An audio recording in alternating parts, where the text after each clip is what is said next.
আসসালামু আলাইকুম ওয়া রাহমাতুল্লাহি ওয়া বারাকাতুহু।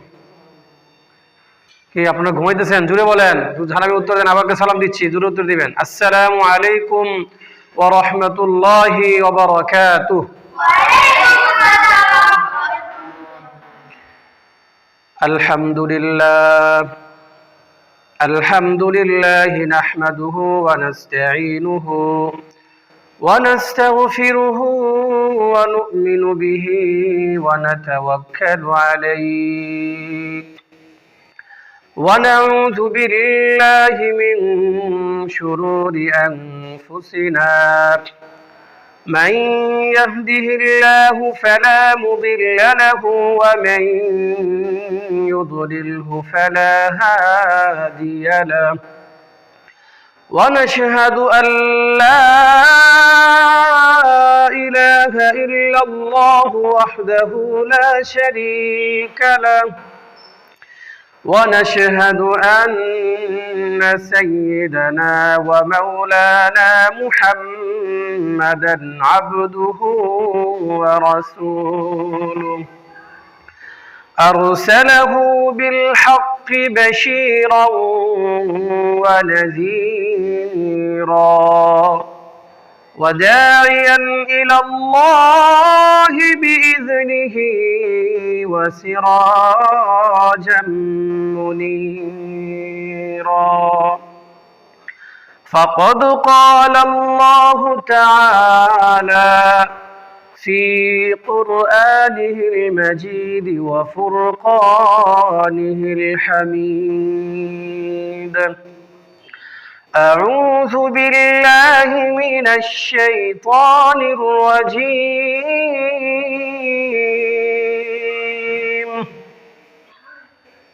بسم الله الرحمن الرحيم إن الصلاة تنهى عن الفحشاء والمنكر فقد قال النبي صلى الله عليه وسلم أول ما يحاسب به العبد يوم القيامة الصلاة وقال الله تعالى في شان حبيبه محمد صلى الله عليه وسلم إن الله وملائكته يصلون على النبي يا أيها الذين آمنوا صلوا عليه وسلموا تسليما আমরা সকলে দুরূদ ইব্রাহিম পড়ি। اللهم صل على محمد وعلى آل محمد كما صليت على إبراهيم وعلى آل إبراهيم إنك حميد مجيد اللهم بارك على محمد وعلى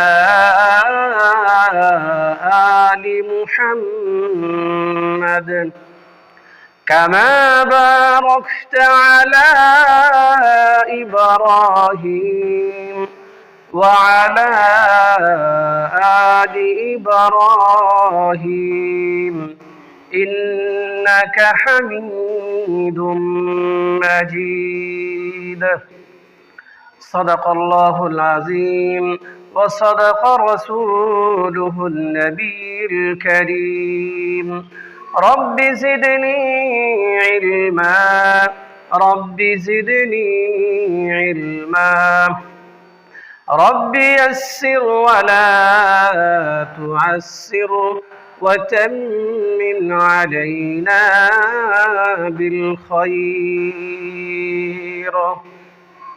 আল্লাহ পাকের নিকট লাখো শুকরিয়া যে মহান রব্বুল আলামিন আমাকে এবং আপনাদেরকে এই মুহূর্তে জলসার মধ্যে এসে বসে কথা শোনা এবং বলার মতন তৌফিক দান করেছেন। এই জন্য আল্লাহ পাকের নিকট মন উজাড় করে কালিমাতু শুকর আদায় করি, বলি আলহামদুলিল্লাহ। আমি আল্লাহ তাআলার পবিত্র কালামুল্লাহ থেকে ছোট্ট একটি আয়াত তেলাওয়াত করেছি।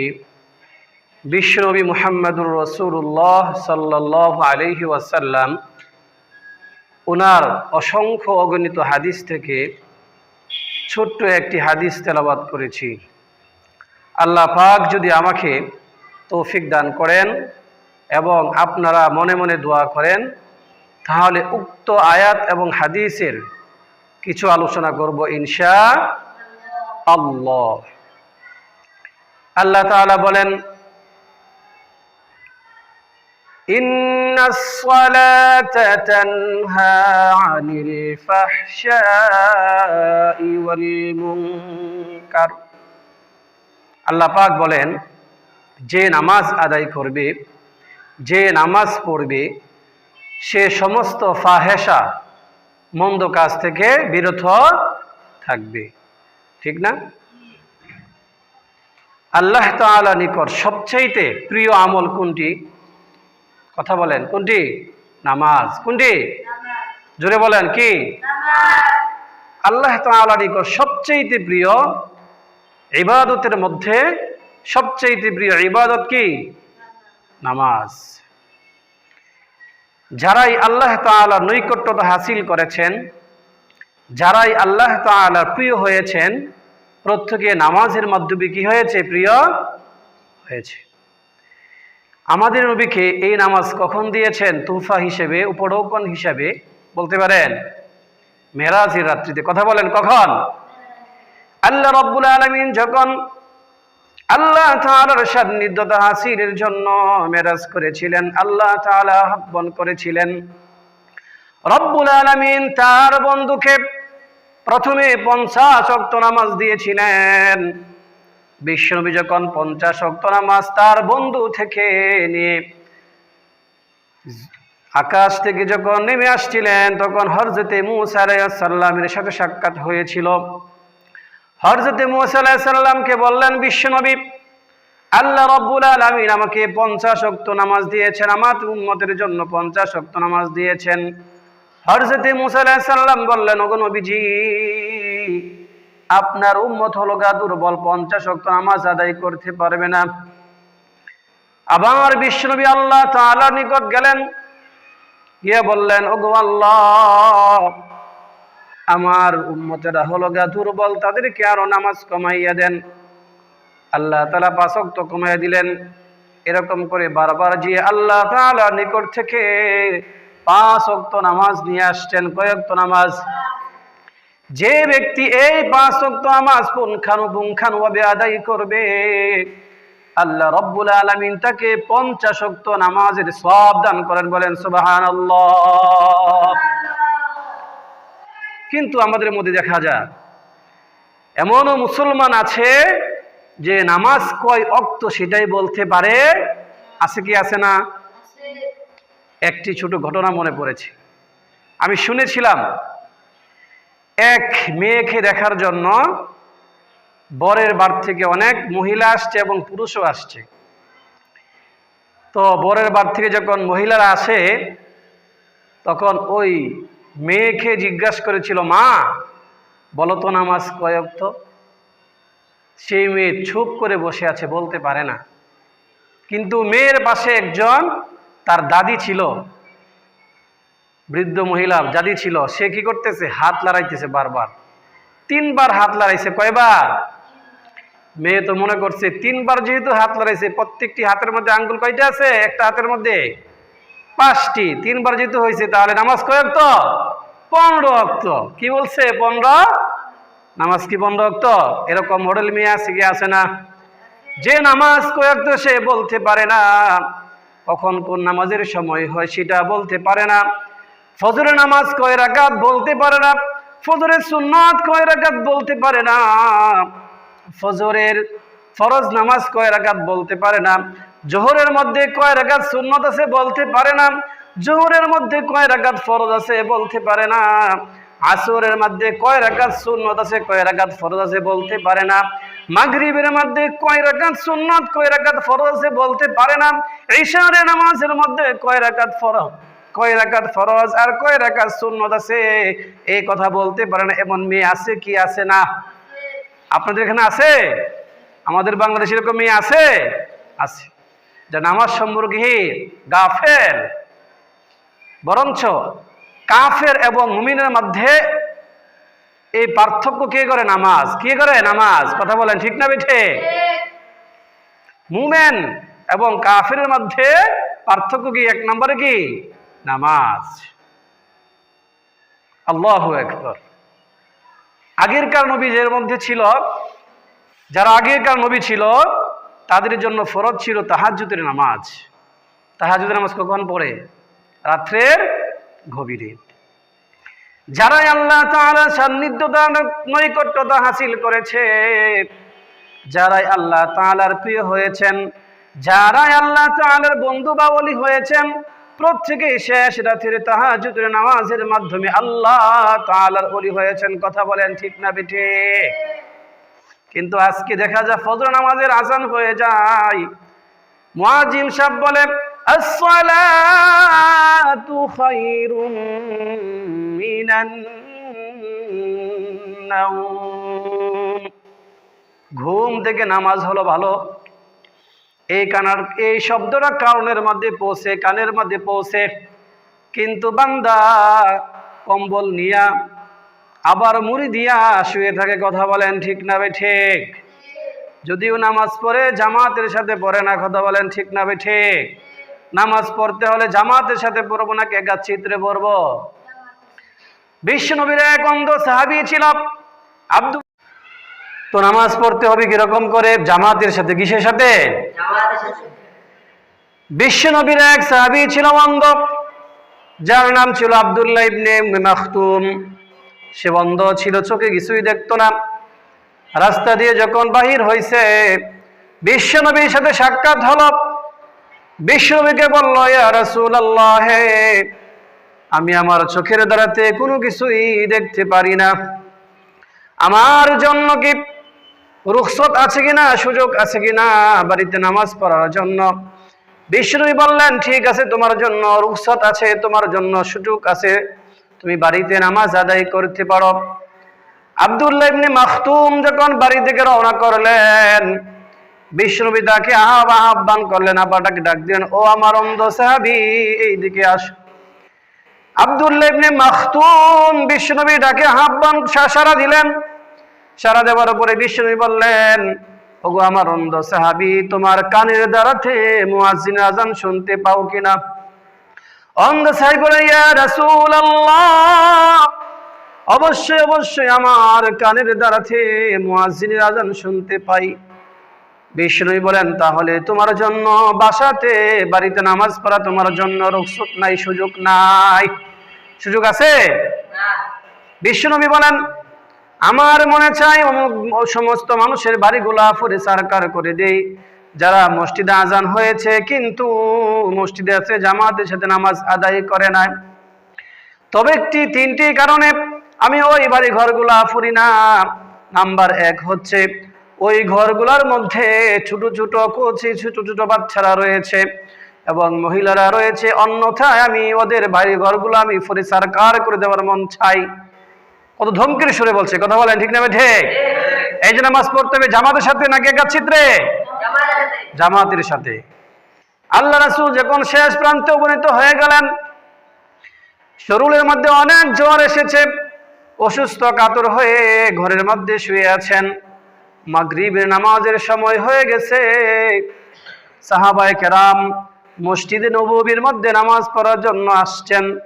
বিশ্ব নবীর অপেক্ষা করতে করতে সাহাবায়ে কেরাম মাগরিবের নামাজ আরম্ভ করে দিয়েছে। ওইদিকে আল্লাহর নবী বিশ্ব নবী দু জাহানের বাদশা সরওয়ার কায়নাত আহমদ মুহাম্মদ মুস্তাফা সাল্লাল্লাহু আলাইহি ওয়াসাল্লাম আম্মা জান আয়েশাকে বলে, গো আয়েশা, আমার সাহাবায়ে কেরাম মসজিদে নববীর মধ্যে আসছে নাকি আসে নাই? আম্মা জান আয়েশা বলেন, ইয়া রাসূলুল্লাহ, আপনার সাহাবায়ে কেরাম মসজিদের মধ্যে নামাজ পড়া আরম্ভ করে দিয়েছে। এই কথা শোনার পরে বিষ্ণু বলেন, গো আয়েশা, আমার মাথাটা একটু উত্তোলন করে ধরো, আমি আমার সাহাবায়ে কেরামদেরকে দেখতে চাই। আম্মা জান আয়েশা বিশ্বনবীর মাথাটাকে উত্তোলন করলেন, ধরলেন, জাগ্রত করলেন। উত্তোলন করার পরে বিশ্বনবী মসজিদ নববীর দিকে তাকানোর সাথে সাথে বিশ্বনবীর চোখ দিয়ে পানি পড়ে দাড়ি মুবারক গুলা ভিজে যায়।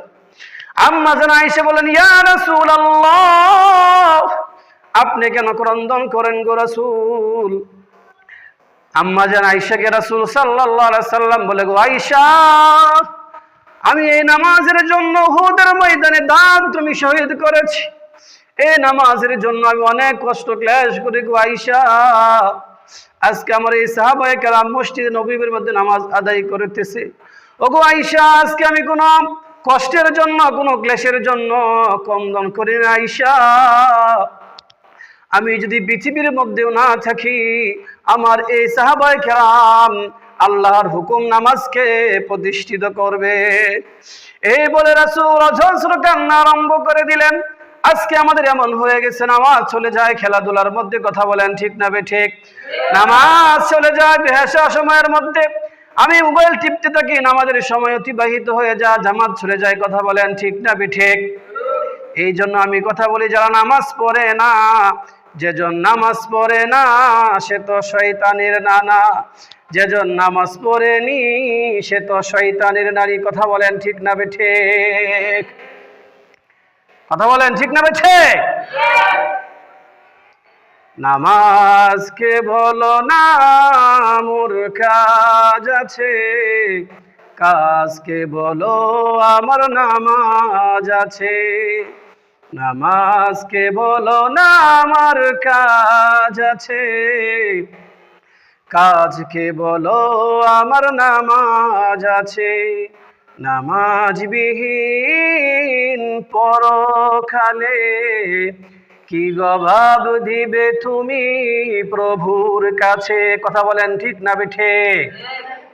বিশ্বনবী এই কথাটাই বলেছেন, আউয়ালু মা ইউহাসাবু বিহিল আবদু ইয়াউমাল কিয়ামাতিস সালাহ। কিয়ামতের দিন আল্লাহ রাব্বুল আলামিন প্রথমে নামাজের হিসাব নিবে। কিসের হিসাব নিবে বলেন? যে ব্যক্তির নামাজের হিসাব সুন্দর করে দিবে, তার কবরের সময়, তার কবরের কষ্টগুলো তার জন্য সহজ হয়ে যাবে, ফুলসিরাত তার জন্য সহজ হয়ে যাবে, কিয়ামতের সময়গুলো তার জন্য সহজ হয়ে যাবে, কথা বলেন ঠিক না বেঠিক? আর যে ব্যক্তি নামাজ সম্পর্কে সে হিসাব দিতে পারবে না, কবরের মধ্যেও ধরা খাইয়া যাইবে, ফুলসিরাতের মধ্যেও ধরা খাইয়া যাইবে, আখিরাতের বিচারের দিন ধরা খাইয়া যাবে, কথা বলেন ঠিক না বেঠিক? এই জন্য আল্লাহর হুকুম 5 ওয়াক্ত নামাজ আমরা যেন জামাতের সাথে আদায় করতে পারি। আল্লাহ রাব্বুল আলামিন আমাদের সকলকে সেই তৌফিক দান করেন, বলেন আমিন। কে কে রাজি আছেন হাত তোলেন। আল্লাহ তাআলা আমাদের সকলকে আল্লাহর হুকুম 5 ওয়াক্ত নামাজ জামাতের সাথে আদায় করার মতো তৌফিক দান করেন, বলেন আমিন। ওয়া আখিরু দাওয়ানা আনিল হামদুলিল্লাহি রাব্বিল আলামিন। আসসালামু আলাইকুম ওয়া রাহমাতুল্লাহি ওয়া বারাকাতুহু।